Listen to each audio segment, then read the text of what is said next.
तर आपला एक वेगळा पक्षच उभा राहील। गोपीनाथ मुंडे साहेबांवर प्रेम करणाऱ्या लोकांचा जर आपण एक साठा केला तर एक वेगळा पक्षच उभा राहील। इतकी मोठी ताकद मुंडे साहेबांच्या प्रेम करणाऱ्या लोकांमध्ये आहे, असं विधान पर्यावरण मंत्री पंकजा मुंडे यांनी केलंय।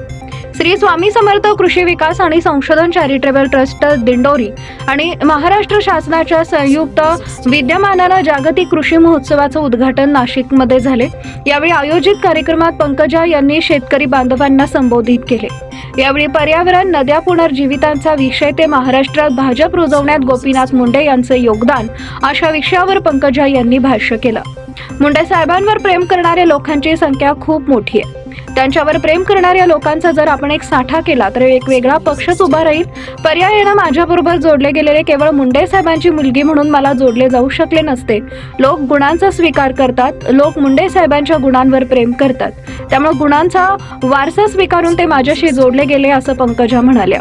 तसेच मुंडे साहेबांनी भाजपच्या जन्मापासून काम केलं आणि तो पक्ष खऱ्या अर्थानं त्यांनीच उभा केला, असंही पंकजा म्हणाल्या। महाराष्ट्रात भाजप रुजवण्याचं काम गोपीनाथ मुंडे यांनीच केलं, असं त्यांनी थेटपणे सांगण्याचा प्रयत्न केला।